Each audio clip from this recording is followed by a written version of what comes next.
Hey everyone, Donny Walker. So in front of me I have a l65 Husqvarna. Very cool saw. The l65, the l77 were beautiful saws.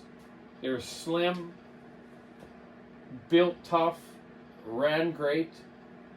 Many years of cutting with them. Some in the later years came out with a chain brake. This one does not have it, but I just want to show you this one.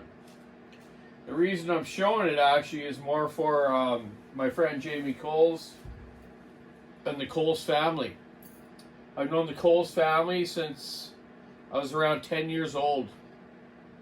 So, wow, I'm 58 now. That's been 48 years when I first started racing at Western Speedway, and Jamie Coles' grandfather, Frank, was the gatekeeper, or basically the front end guy that, made sure you had a pass or whatever to go into the racetrack. Just a great fella, a great family. So I want to talk a little bit about this saw, plus his family, I guess, and my family, because this saw actually came from Jordan River, BC, which is just up from Souk before Port Renfrew. And they've been logging, and the reason that town exists is because of the power dams. And that power dam, the dam has produced power to some parts of Vancouver Island for years. Well, Jamie didn't know, and a lot of people don't know, the Walker family was actually the first family in that area. My great-grandfather was summoned from BC Hydro, or Hydro BC, or Hydro Canada in those days, to build that dam. And they went out there in horses and buggies. I'm not kidding you. They built road to get out there, then eventually had a bit of a train system out to the Shirley area, I believe, between Jordan River and Souk. Or maybe the train went all the way to Jordan River. I'm not quite sure on that. I think it might have, because there was also a mine there.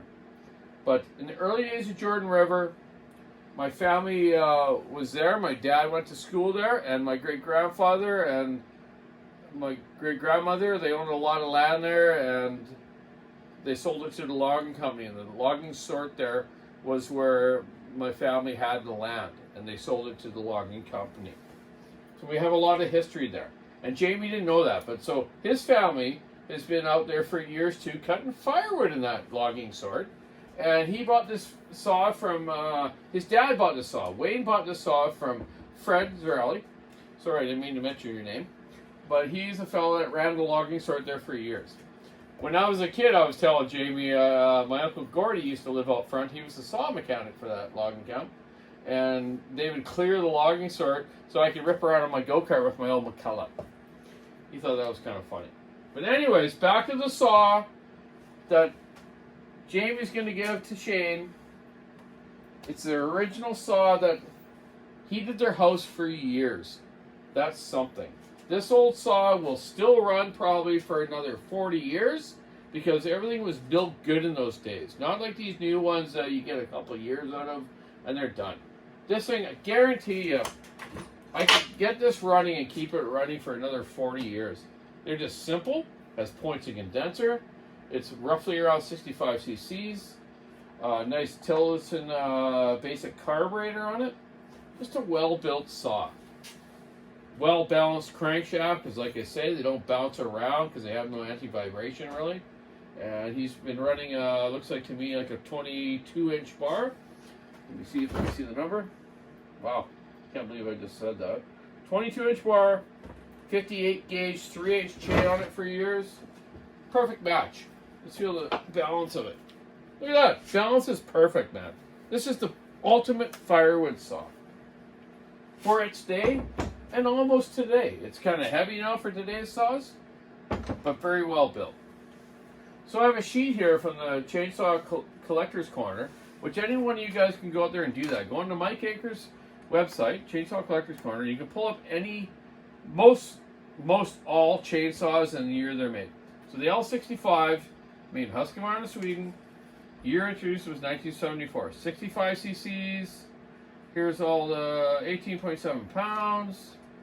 Yeah, blah, blah, blah. It tells you everything about it. There's the pictures of it here. Right? Exactly. This one will have the sticker here and the sticker there. What I'm going to do is shine this up for you. Clean it up a bit.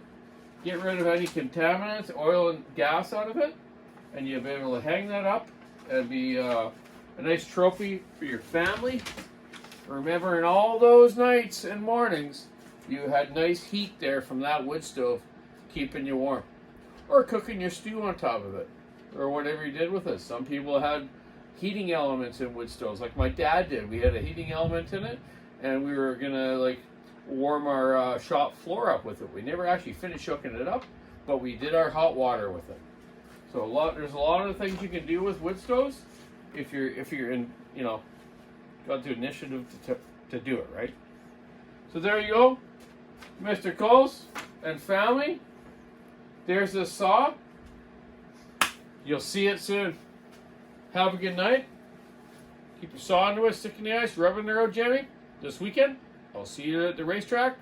Thumbs up for karting. Thumbs up for chainsaws. Have a good night. Bye.